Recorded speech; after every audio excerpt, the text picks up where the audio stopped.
సీతాపతి శ్రీరామచంద్రమూర్తికి, సీతమ్మ తల్లికి, లక్ష్మణమూర్తికి, పవనసుత హనుమాన్కి, భారత్ మాతాకి, భారత్ మాతాకి. జై శ్రీరామ్, జై శ్రీరామ్, జై శ్రీరామ్, జై శ్రీరామ్, జై శ్రీరామ్.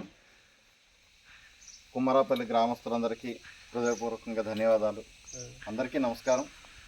జై శ్రీరామ్, జై శ్రీరామ్, జై శ్రీరామ్.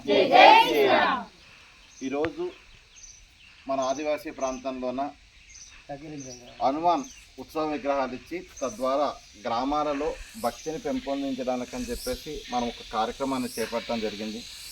అందులో భాగంగానే ఈరోజు నేషనల్ ఫస్ట్ గ్రూప్ అనేటువంటి తెలంగాణ నుంచి ఆ గ్రూప్కి నాకు పరిచయం చేసిన వారు లింగారెడ్డి గారు. ఆయన ద్వారా నేను ఆ గ్రూప్లో పరిచయం అయ్యాను. మరి ఆ గ్రూపులో నుంచి పొలస గురుమూర్తి గారి ద్వారా ఈరోజు శ్రీమతి అండ్ శ్రీ హరిమూర్తి గారు మరి కడూరు లక్ష్మి గారు యూకే నుంచి ఈ విగ్రహం ఇవ్వడానికి మనకు స్పాన్సర్ చేశారు. వారికి హృదయపూర్వకంగా ధన్యవాదాలు.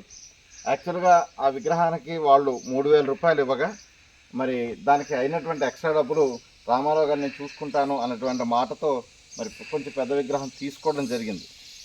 మరి ఇంత చక్కని కార్యక్రమానికి మీ ఊరు తొలిగా నాంది పలకడం, మొదటిసారిగా చేయటం. మరి ఇక్కడి నుంచి ప్రతి నెల 5 విగ్రహాలు దాతల నుంచి సేకరించి మనం గ్రామాలలో ఇవ్వాలన్నటువంటిది ఉద్దేశం.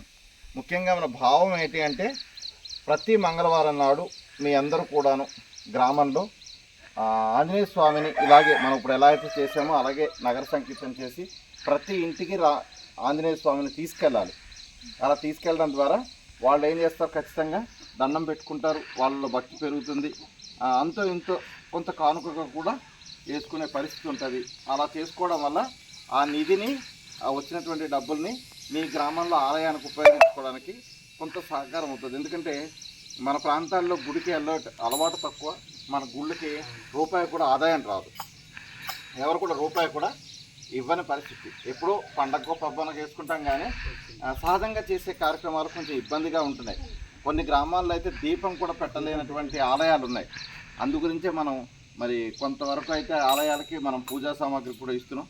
అలా దీపం లేని ఆలయం ఉండకూడదు అంటే గ్రామంలోనే చైతన్యం రావాలి. ఆ గ్రామంలోనే దానికోసం నిధిని సమకూర్చుకునేలాగా మరి ఇలాంటి కార్యక్రమం ద్వారా మనం వాళ్ళకి నిధి అనేది సమకూర్చినట్లయితే దాని ద్వారా మనం ఈ హిందూ ధర్మాన్ని పరిరక్షించుకోవడమే కాకుండా మనం అందరం కూడా ఐక్యతగా ఒక భావం మీద నడుచుకుంటామనే ఉద్దేశంతో ఈ కార్యక్రమాన్ని చేపట్టడం జరిగింది. జై శ్రీరామ్, జై శ్రీరామ్, జై శ్రీరామ్.